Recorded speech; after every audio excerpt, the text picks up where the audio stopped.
people, welcome back to the Fundamentally Fit podcast with me, your host Andy Strong.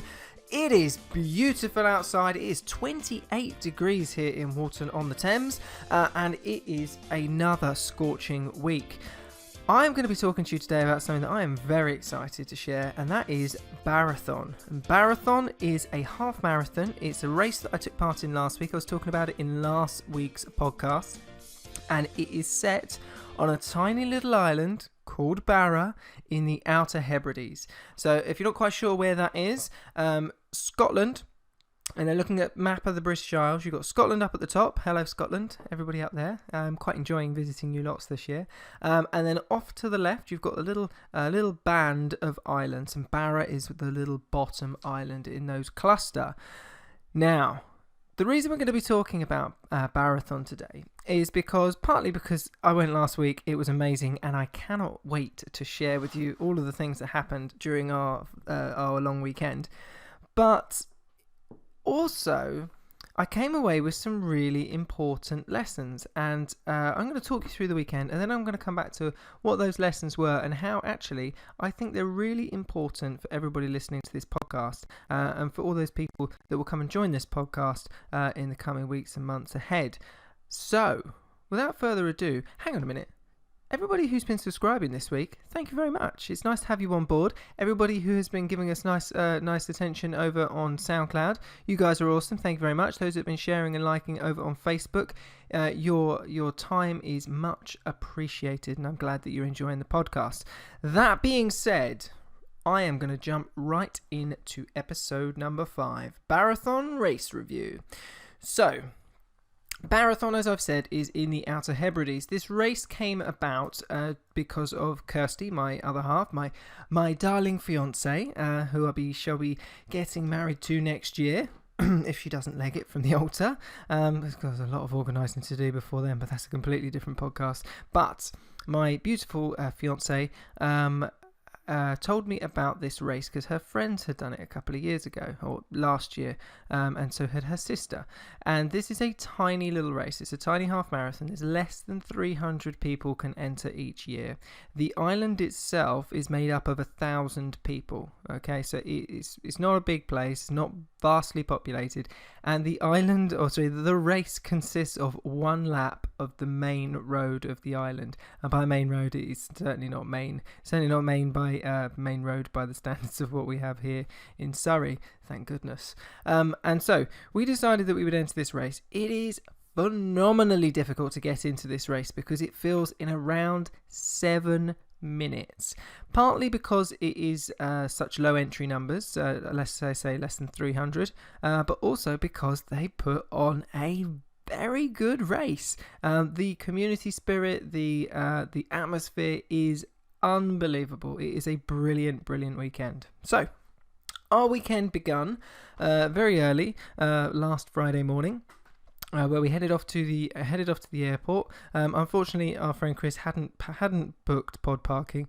and for anybody that's been to Heathrow T5 and has sampled pod parking, it is amazing. It's basically in a little electric pod, and it takes you from your car park all the way over to the terminal, and it drives itself, and it is awesome fun. But unfortunately, Chris didn't do that, so we had to get the bus.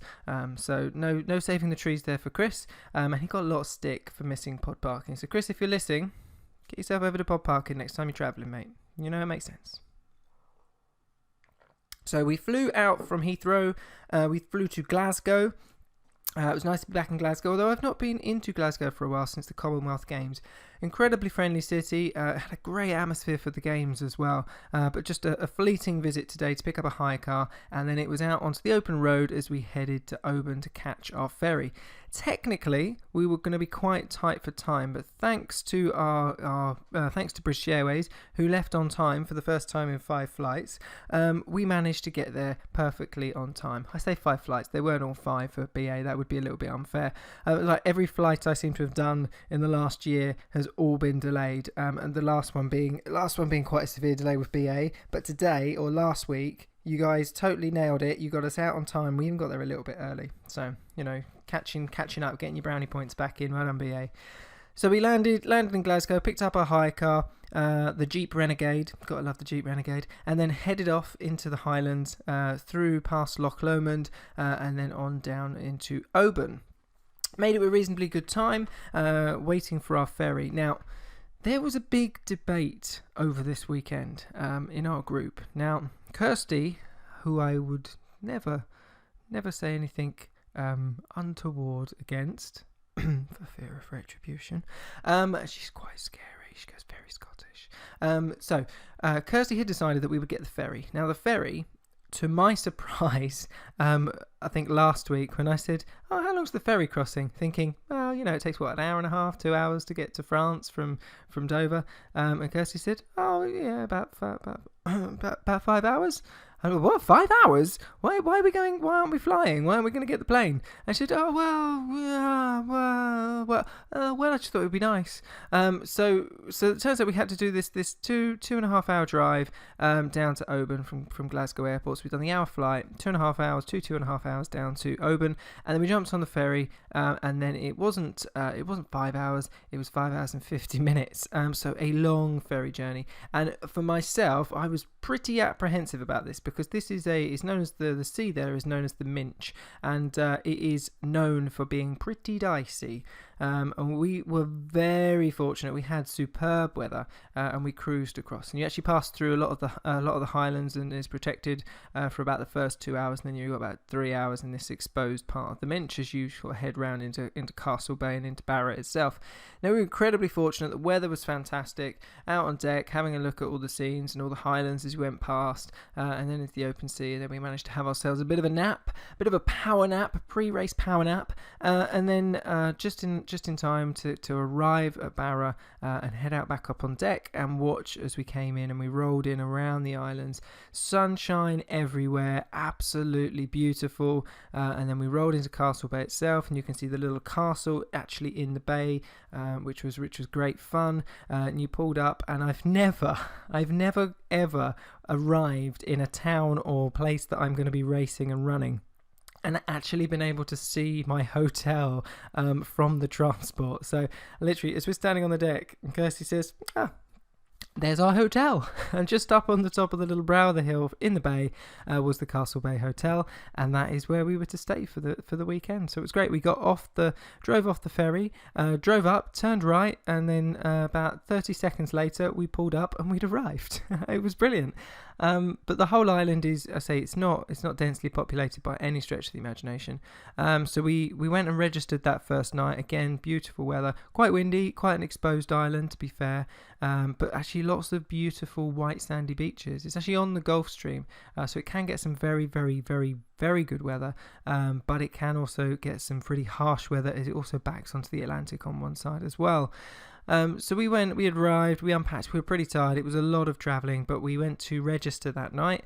And as we were walking down the road to the school and the community centre where the race registration was, we passed the start line, which was spray painted in orange across the road. And I thought that was great, nice touch, proper old school cool running race.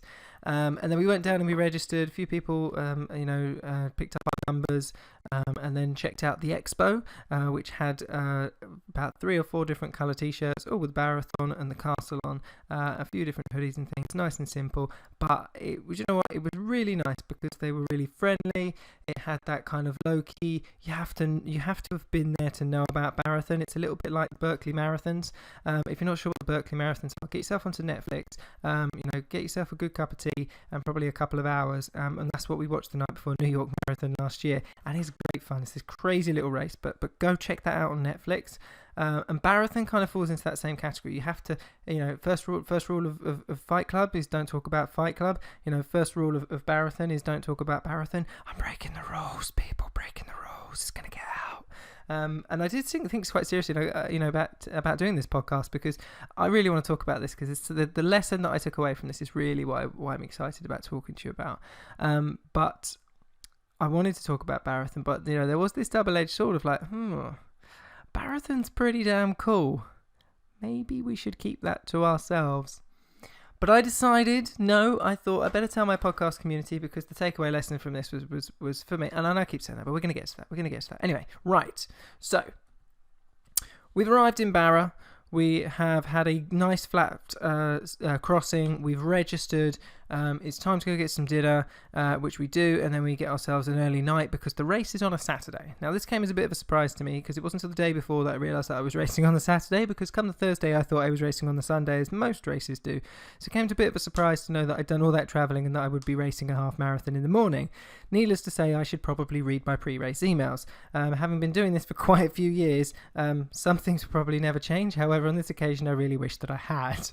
That being said, we got a reasonably early night, and then we woke up the next morning, headed into breakfast, looked out the window to be greeted with, with not a lot, to be honest. Looking out the window, we couldn't see anything. When we had been in there having our dinner the night before, you could see the ferry parked up just below the castle, or below the hotel next to the castle. You could see the castle literally alongside the ferry, and you couldn't see the castle at all. It was hammering with rain. We had wind everywhere, and it was looking a little bit of a washout, and a little bit depressing to think we come all this way and this is going to be a complete washout.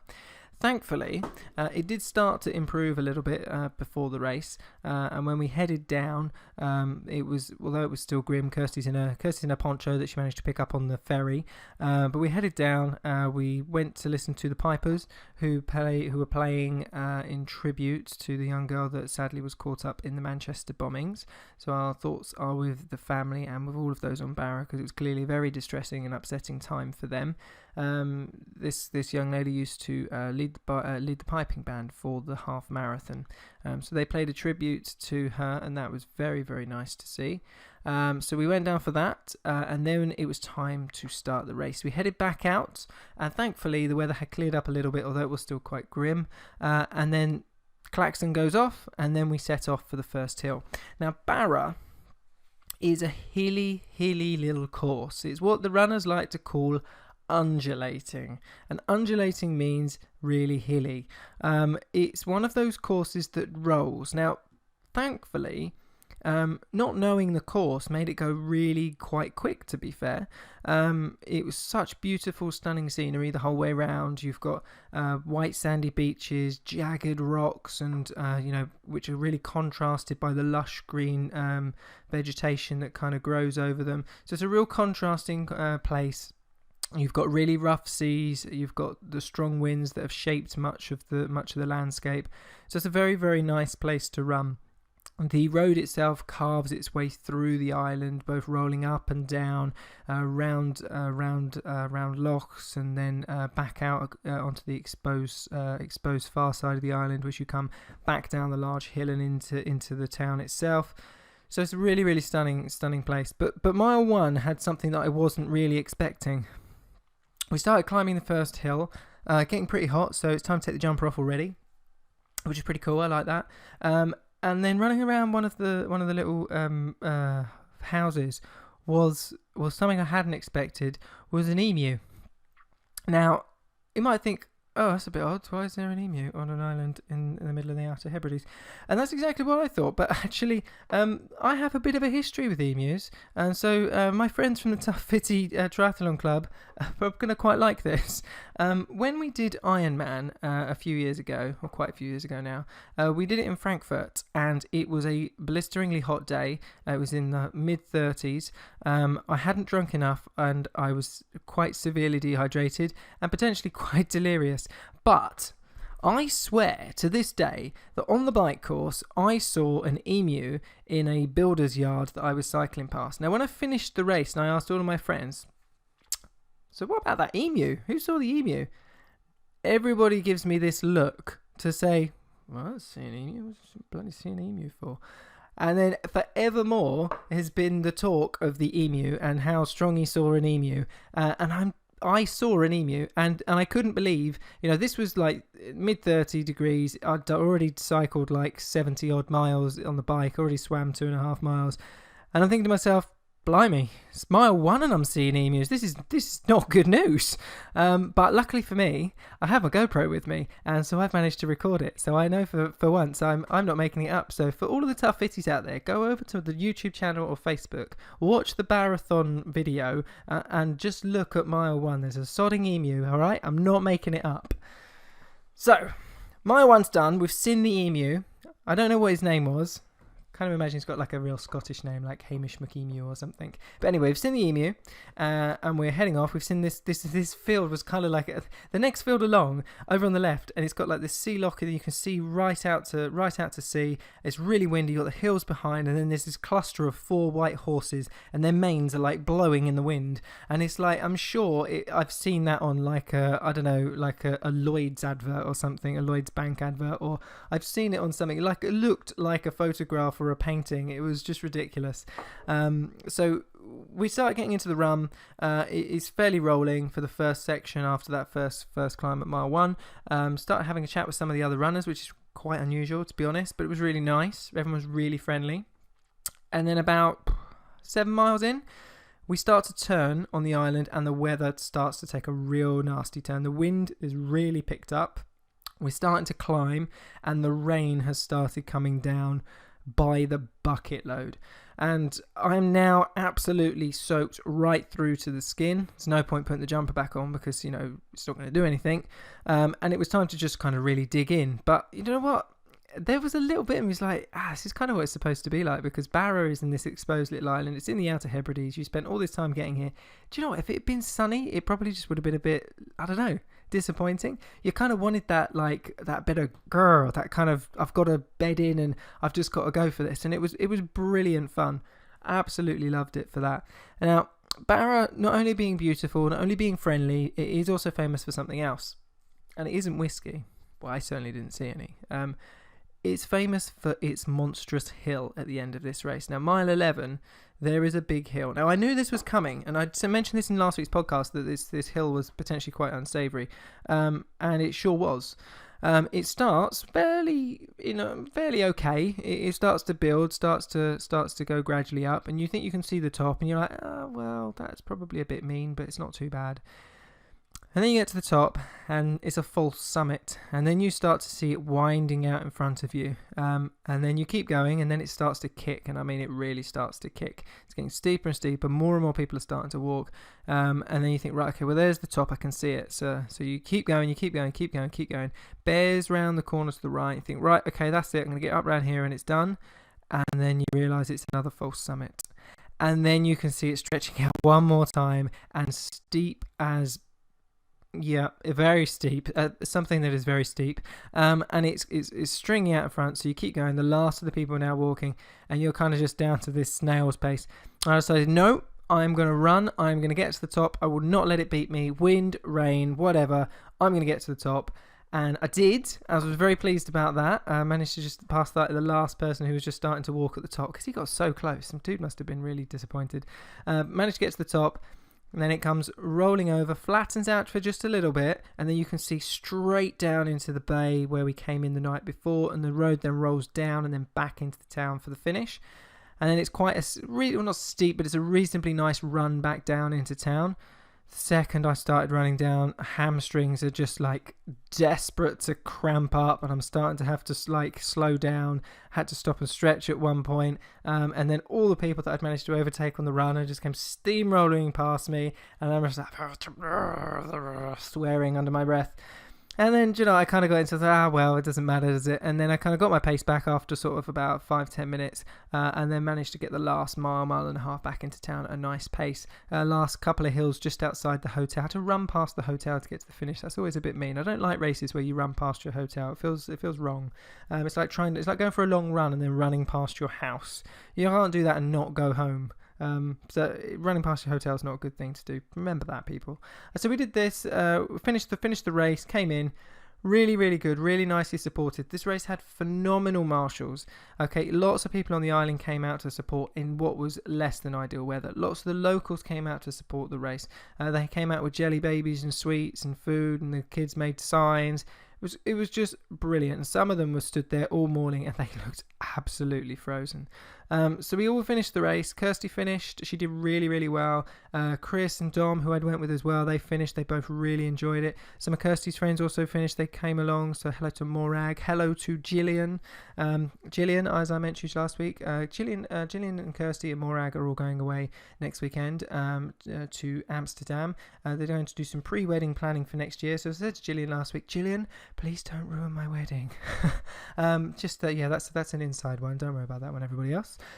So yes, they all finished. Everybody had a really good time. And how could you not?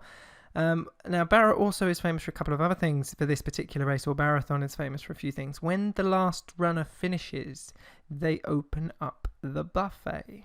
Now, the buffet is legendary, and I really don't know if I should be telling you about this because I'm worried that you're all going to enter next year and I'm not going to get in. But I said that the community comes out and supports this race. The whole community comes together and they all prepare a buffet for the runners. Now, this is unheard of. This doesn't get done anywhere. But we're not just talking about any old food. There's crab claws, langoustines, a potato salad, chicken. It's an amazing buffet to feed nearly 300 people. They then have a big hall which is all laid out for drinks, and you can go and have a drink and a sit down. They did all the awards, and it was just really, really good. And then finally, the last bit of this weekend, the evening, they lay on a ceilidh, which is Scottish Highland dancing, which is traditional Scottish dancing where everybody goes, gets stuck in, has a few drinks, a few celebratory beers, and does some Scottish dancing. Much to my apprehension, because let's face it, English people can't dance, Scottish people can, and me, Dom and Chris were left feeling somewhat uncomfortable. But it's not my first ceilidh. I have been strong-armed by my beautiful fiancée several times, and you know what, it was a lot of fun when we got stuck into it. Hands up, I admit it, I had fun. Whether she listens to 21 minutes and 35 seconds to hear me say that, I'm interested to find out if I get some stick for that, but I've admitted it here, and she'll have to listen if she wants to know that officially. But it was great, it was good fun. We had a few drinks, we celebrated with stiff legs, everybody was pleased that they did it. And then we went back and had a much deserved sleep. Now the next couple of days, or the next day was our free day. We explored the island, explored the beaches, went to see the seals in Seal Bay. We went to see the airport that we didn't fly to, and basically the airport in Barra isn't an airport, it's a landing strip on the sand. So basically the plane can only land once a day when the tide is out. So we went to watch the little plane land on the beach, which was quite fun. Watched the pilot come in and get his takeaway lunch from the cafe and walk back in, get in the plane carrying a sandwich, which was quite amusing. And so yeah, it was a great weekend. And then on the Monday we headed back on the ferry first thing in the morning, beautiful weather again for the crossing, and then drove back up to Glasgow, stopping off at Loch Lomond, taking in many of the views on the way. Now we're 22 minutes and 44 seconds into this podcast. I've just told you about Barrathon, I've just told you about my weekend, the race, the run, and all those things. There is lots and lots of things I could tell you about this race and this run, and hopefully you've taken enough away from it without it sounding too repetitive and dull and all those things. But what I want to share with you now was the realization that I had while I was in Barra. Now, to me, this is super important, it's super relevant, and I hope you're going to find this useful. I was very overweight. For those that are new to the podcast, I was very overweight when I was younger. I was the last person who would end up in the fitness industry and in the health and fitness industry. I was the last person to get picked when I was at school for sports and games. I hated having my photograph taken. I still struggle with my eating. I wish my diet could be a little bit more on point. I wish my training could be better when I'm busy and when working hard. I still juggle all of these things. But actually this weekend gave me some clarity, and it gave me some clarity on some areas where I'm perhaps being too harsh on myself, and I think it should hopefully give you some clarity on where you need to be steering your own health and fitness. So, this was the big takeaway from the weekend. What do you want from your health and fitness? Now, I am fortunate. I realise this because I have been able to race, run, swim, cycle all of these different things all over the world. I've been fortunate enough to do the New York Marathon back in November. In May, I did the Geneva Half Marathon. I've done many races in Surrey and in Sussex, where my original hometown is. I've cycled in France. I've done Ironmans in Henley and in Germany, in Frankfurt. I'm very, very lucky to have done all these things. However, I just simply could not have done those if I hadn't taken the decision a very long time ago that I would look after my health and fitness. Now, yes, my job gets in the way. I work very hard to help my clients get the results that they deserve and that they desire. Quite often I do that to the detriment of my own health and fitness. However, I maintain a level that means I can go to Barrathon and do events like this. I maintain a level in my diet and in my health that means that I'm not getting sick and that I can manage those work-life balances a little bit better than I see some of my clients. Now, here's the big thing. We all want to fit in skinny jeans. We want to fit in summer dresses. Everybody wants to look down at the scales and see a number stare back at them that makes them feel good inside. And I'm going to tell you something you already know. It's never going to happen. There's never going to be a single number, whatever it is, that will make you feel a lasting feeling of balance, contentment, and happiness in your life, because it is not going to come from the scales. And this weekend was a fantastic reason why that is so true. I have been doing endurance sports for many years now. I came into triathlon out of boredom of being in the gym, like training on a treadmill like a hamster. A friend of mine had said, go try doing London Tri. I think you can do it. I then researched my local club. Clive, our chairman, he pulled me in. He integrated me into the club. I made lots of friends really quickly, and I have never ever looked back. Now, what I have taken away from being in that triathlon club is not any one individual session. It's not learning anything about my diet, because those boys can eat a lot of cake. So can the girls. But actually, it's the community spirit. It's training together. It's common endeavour. It's picking a race or an event and going to do it together. It's picking a point in time and saying, in 12 weeks, I am going to run round the Isle of Barra and I'm going to run up that sodding hill, and I don't care what my weight says, because I want to go and experience what those other people are experiencing. Now, this has been a really powerful weekend for me. I'm sure you can probably tell that. I value the experience. It was a beautiful place. The community was strong. The people were friendly. But it is the experience of sharing that with friends that makes me feel more balanced, happier, and more content as an individual than any smoothie, any diet, or any exercise program I have ever tried to follow. When you can stop looking at the scales and you can honestly start to decide where you want to go, what you want from your health and fitness, and just ask yourself that question: what do you as an individual want from your health and fitness? So forget any excuses, any reasons, any barriers. If you could just have a blank sheet of paper in front of you right now. In fact, do this. Grab yourself a sheet of paper right now, get it out, get yourself a pen, and I want you to write down at least 6 things. What would you do if you could do anything? Would you run a marathon? Would you swim the channel? Would you do a park run? Would you go horse riding? Would you learn to dance? Would you go scuba diving? Would you learn how to rock climb? Would you go skiing? Would you take your family somewhere? Would you play football with your kids? Whatever it is, it has to be for you, and you have to want it, and it has to be something that pulls you towards it. Because I've done a lot of races. I've said this already. I've done a lot of races. I'm very, very privileged and pleased to have had that opportunity. But you know what? I cannot remember a single time on any of them. I cannot remember virtually any of the courses. But the things that I do remember are the experiences that I share with my friends, and the bonds and the stories that we share when we meet up. That is powerful. That creates balance. That makes me want to do it again. That makes me look after myself. And it makes me have a little bit of context when I look at the scales and I say, well, Am I where I want to be this month? Maybe, maybe not. But do you know what? I'm going to Barra next month. So do you know what? I'm going to have a bloody good time because I've done the training. I'm going to run up that sodding hill, and I don't care what anybody says because that's an experience that nobody can take away from me. And that is what you need to do. You need to get that clarity, that focus, and you just need to decide, what do you want? If there was no barrier, what would you do? And as soon as you know the answer to that question, you just got to work relentlessly hard and get yourself there. Now, if you decide what that is and it's powerful enough, you can do whatever you want to do. So that is what I have taken away from Barrathon, or the Barra half marathon weekend. As you can tell, I've had a brilliant time. Next week, we're going to go back to our original format, or our normal format, and I am going to be ripping on the press because they have been getting away with murder while I've been away.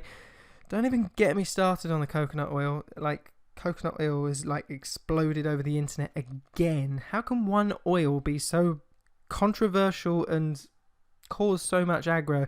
But there we go. Coconut oil will be featuring next week. We'll dive in and we'll see if we can point the finger and help clarify the situation. But until then, I hope you have enjoyed this podcast. Set yourself some goals. Think about what you want from your health and fitness, because you deserve to have what you want. It's not about a number on the scales. It's not about a particular size of jeans. It's about what your health and your fitness can do and deliver for you.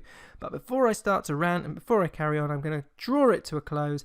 This has been podcast episode number 5. I am Andy Strong, helping you to eat smart, train smart, stay fundamentally fit, and a massive thank you to everybody involved in the running, organisation and successful delivery of the Barra Half Marathon. I will see all of you lovely people next week. If you want to head over to YouTube, there is a short video from the marathon weekend. There's also a slightly longer one with a race review, so if you want to see my face, head over there and watch that one. If not, head to Facebook, YouTube, iTunes, SoundCloud. Give us some love, give us some shares, give us some comments, and if you want me to just stop waffling, tell me to shut up as well. Have a great weekend. I look forward to seeing you next week. Goodbye.